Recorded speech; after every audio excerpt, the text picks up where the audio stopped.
Martin और किसान की पहली पत्नी की बेटी जिसका एक दूसरे से प्यार करते हैं, लेकिन किसान और उसकी दूसरी पत्नी अमांडा को ये बात नहीं पता होती। आज भी जब मार्टिन दूध लेकर आता है तो वो और जेसिका रोज की तरह आज भी अस्तबल में छिपकर मिलते हैं और एक दूसरे से अपने प्यार का इजहार करते हैं। मार्टिन उससे कहता है, क्या हम बस ऐसे छिपकर ही मिला करेंगे? जेसिका कहती है, मैं भी तुमसे शादी करना चाहती हूँ, पर मेरे पिता और मेरी सौतेली माँ कभी मुझसे तुम्हारी शादी नहीं होने देंगे। किसान के चारों पालतू जानवर उन्हें प्यार जताते हुए देखते हैं। वो चारों ही किसान और अमांडा के बुरे बर्ताव की वजह से उन्हें पसंद नहीं करते, लेकिन मार्टिन और जेसिका हमेशा उन चारों का ख्याल रखते थे, इसलिए चारों उन दोनों से बहुत खुश रहते हैं। जिस दौरान मार्टिन और जेसिका प्यार जता रहे होते हैं, उसी दौरान किसान अपनी बेटी जेसिका को ढूंढते हुए वहां आता है, तो उसकी आवाज सुनकर दोनों चौकन्ने हो जाते हैं। किसान जेसिका से कहता है, जाओ जाकर सज धज कर तैयार हो जाओ, जमींदार टॉम शादी के लिए तुम्हें देखने आ रहे हैं। जेसिका कहती है, ना तो मुझे तैयार होना है और ना ही शादी करना है, क्योंकि मैं उन्हें पसंद नहीं करती। वहाँ खड़ा मार्टिन भी किसान से कहता है, जब ये उसे पसंद नहीं करती तो ये उसके लिए तैयार क्यों हो? इस पर नाराज किसान उससे कहता है, तुम नौकर हो, तुम्हें इससे क्या लेना देना? वैसे तुम यहाँ इसके साथ कर क्या रहे थे? किसान का शक बढ़ता हुआ देखकर जेसिका और मार्टिन घबरा जाते हैं। वहाँ खड़ा गधा ये बात भांप लेता है, इसलिए किसान का ध्यान बटाने के लिए वो अपने पैर से उछालकर एक पांचा किसान के पीछे घुसा देता है। इससे किसान अपने गधे पर भड़क जाता है। ये सब देख रहा मार्टिन किसान के पीछे से पांचा निकालता है। हालांकि अब इससे पहले कि किसान गधे को सजा दे पाता, उसकी पत्नी अमांडा आवाज देकर उसे बुलाते हुए कहती है, जल्दी आओ, जमींदार टॉम यहाँ आ गए हैं। तो किसान जेसिका से अपने पीछे आने को कहकर घर में चला जाता है। इसके बाद जेसिका भी अपने गधे का आभार जताकर अपने घर में जाती है, जहाँ जेसिका की सौतेली माँ अमांडा जमींदार टॉम की खातिरदारी में लगी होती है।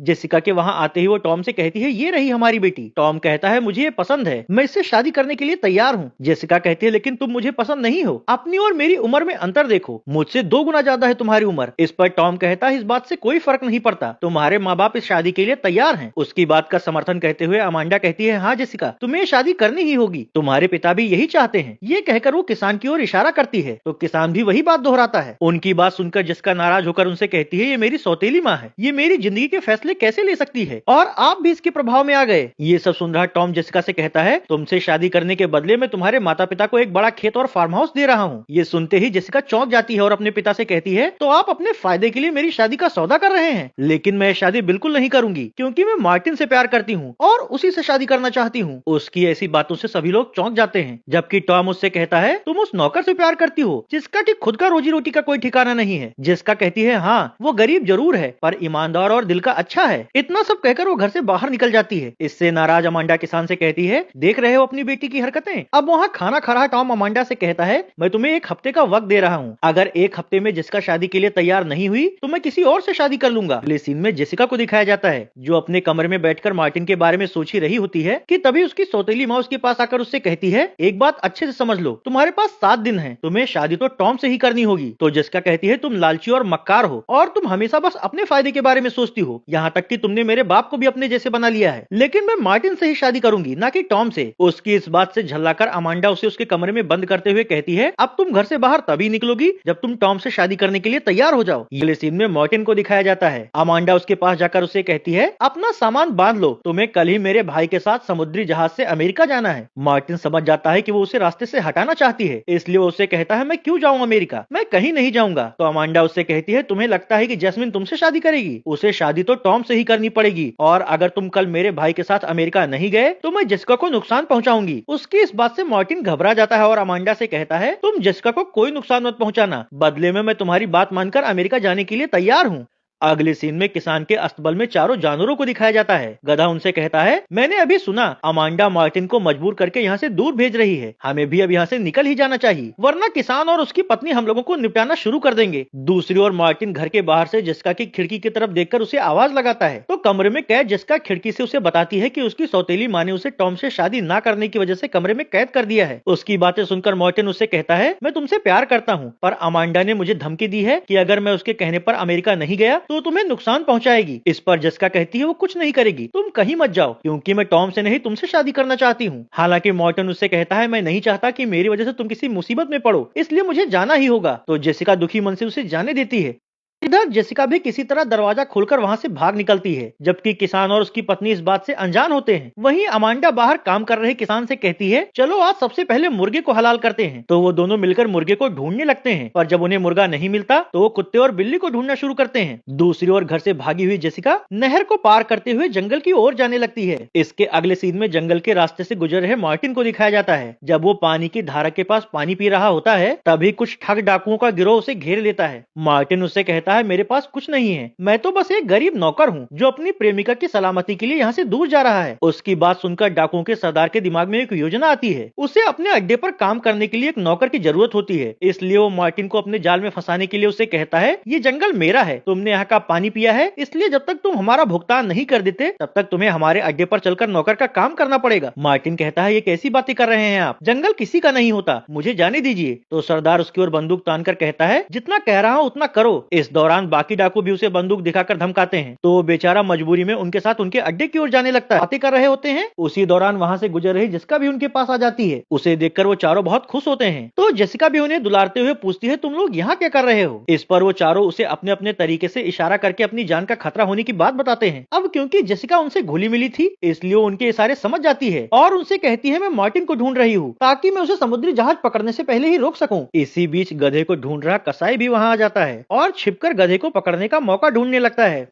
इसके अगले सीन में मार्टिन और डाकुओं को दिखाया जाता है, जहां डाकू उसे अपने अड्डे पर ले जाते हैं। वहां वो लोग खुद तो आराम से बैठ जाते हैं और उससे कहते हैं, यहाँ साफ सफाई करके हमारे लिए खाना और शराब तैयार करो। तो बेचारा मार्टिन डरकर वहां काम पर लग जाता है। इधर जंगल में जिसका आगे आगे तथा बाकी जानवर पीछे पीछे मार्टिन की तलाश में आगे बढ़ रहे होते हैं। इसी दौरान कसाई मौका देखकर गधे के गले में रस्सी डालकर उसे खींचने लगता है। हालांकि तभी कुत्ते की नजर उस पर पड़ जाती है, इसलिए वो भौंककर जेसिका को सूचित करता है। तो जेसिका बिल्ली को गोद से उतारकर गधे की तरफ जाती है और कसाई के हाथ से रस्सी खींचने की कोशिश करने लगती है, पर दुष्ट कसाई उसे धक्का देकर नीचे गिरा देता है। ये देख रहा मुर्गा कसाई पर झपट्टा मारता है, तो कसाई उसे भी झिटक देता है। अब जिसका कुत्ते से कहती है, तुम खड़े खड़े देख क्या रहे हो। तो कुत्ता गधे के गले में बंधी हुई रस्सी काट देता है। इससे रस्सी खींच रहा कसाई झटके से अपनी जानवर बंद करने वाली गाड़ी पर जा गिरता है। उसके गिरते ही गाड़ी का फाटक बंद हो जाता है और उसमें नधे हुए घोड़े उसे लेकर भाग जाते हैं। कसाई तभी जिसका डाकू के अड्डे के पास पहुंच जाती है। वहां जब वो खिड़की से डाकू को खाते पीते देखती है, तो चारों जानवरों से कहती है, तुम लोग किसी तरह इन्हें डराकर बाहर निकालो और मौका देखकर मैं अंदर से खाना और उनके चुराए हुए सामान ले आऊंगी। ये कहकर वो पास के पेड़ के पीछे छिप जाती है। अब खिड़की के सामने खड़ा गधा कुत्ते, बिल्ली और मुर्गे से उसकी पीठ पर चढ़ने को कहता है, तो तीनों एक के ऊपर एक करके उसकी पीठ पर चढ़ जाते हैं। वहीं भूत के बारे में बात कर रहे डाकू जब खिड़की से उनकी अजीब सी आकृति देखते हैं, तो वो सभी डरकर चीखते हुए घर से निकलकर जंगल की ओर भागते हैं। ये सब देख रही जैस्मिन मौका देखकर अपने जानवरों के साथ डाकुओं के घर में घुस जाती है, जहाँ उन्हें मेज पर ढेर सारा खाना मिलता है। तो जेसिका चारों जानवरों से कहती है, तुम लोग खाना खाओ, तब तक मैं इनका लूटा हुआ धन खोजती हूँ। उधर अपने घर से थोड़ी दूरी पर खड़े डाकुओं का सरदार अपने साथियों से कहता है, हो सकता है हमें कोई वहम हुआ हो, इसलिए चलो चलकर घर के अंदर फिर से देखते हैं। और उसके साथी डर के मारे घर के पास जाने से भी डरते हैं। इत्तेफाक से उसी वक्त लालटेन लेकर जिसका को ढूंढ रहे किसान और उसकी पत्नी वहां आ जाते हैं। तो सभी डाकू उन्हें घेर कर पकड़ लेते हैं और उनसे कहते हैं, तुम हमारे घर में जाओ और देखो वहाँ क्या है। किसान कहता है, तुम लोग खुद वहाँ क्यों नहीं जाते। तो डाकू उन्हें बंदूक दिखाकर कहते हैं, जैसा हम कहते हैं वैसा करो। दूसरी ओर घर के अंदर जिसका के पालतू जानवर छक्कर खाना खाते हैं। वहीं डाकू का धन ढूंढ रहे जिसका को मार्टिन भी मिल जाता है, तो वो उसके बंधन खोलकर उसे आजाद कर देती है। अब दोनों अब तक उनके साथ जो हुआ उस बारे में एक दूसरे को बताते हैं। इधर घर के बाहर किसान और अमांडा भी घर के अंदर आने से इसलिए डर रहे होते हैं क्योंकि उन्हें लगता है कि अंदर कोई न कोई खतरा जरूर है, तभी डाकू उन्हें पहले अंदर जाने के लिए कह रहे हैं। हालांकि सरदार किसान को बंदूक से डराकर उसे और उसकी पत्नी को घर के अंदर भेज देता है और खुद अपने साथियों के साथ पेड़ के पीछे छिपकर अंदर घटने वाली गतिविधि पर नजर रखने लगता है। तो अब जिस समय किसान और अमांडा घर के अंदर जाते हैं, उस समय अंदर अंधेरा होता है, लेकिन उनके हाथ की लालटेन से बिल्ली की आंखें चमक जाती हैं, जिसे देखकर वो दोनों घबराकर चीखने लगते हैं और उन्हें भी लगता है कि अंदर कोई खतरनाक जीव है, इसलिए वो दोनों भी घबराकर बाहर भागते हैं। वहीं ऊपर बैठे जिसका और मार्टिन ये सब देख रहे होते हैं, जबकि किसान और उसकी पत्नी को चीखते हुए घर से बाहर भागते देखकर डाकुओं को ये यकीन हो जाता है कि अंदर जरूर कोई आत्मा है, इसलिए डर के मारे उसी रात वो सभी डाकू जंगल छोड़ देते हैं। डाकुओं के भाग जाने से मार्टिन और जिसका को डाकुओं का सारा सोना मिल जाता है, जिससे वो दोनों बहुत अमीर हो जाते हैं और शहर में एक हवेली खरीद लेते हैं। फिर कुछ दिनों बाद दोनों अपनी शाही शाही बग्घी में किसान के घर जाते हैं, जहाँ जेसिका का पिता तो दोनों को इस तरह अमीर बने देखकर बहुत खुश होता है और अमांडा इससे जल भुन जाती है और जेसिका से पूछती है, तुम दोनों के पास शाही बग्घी खरीदने के लिए इतना धन कहाँ से आया? तो जेसिका उससे कहती है, हमने शहर में हवेली भी खरीदी है, कल वहाँ भोज का आयोजन है, इसलिए आप सबको निमंत्रण देने आए हैं। रही बात धन की, तो वो अच्छे लोगों को मिल ही जाता है। इसके अगले दिन हवेली में भोज का आयोजन होता है, जहाँ जेसिका और मार्टिन सभी मेहमानों को अपने चारों पालतू जानवरों को दिखाते हुए कहते हैं, इन चारों के बिना हम कुछ भी नहीं होते। और इस तरह ये फैंटेसी स्टोरी ही खत्म हो जाती है।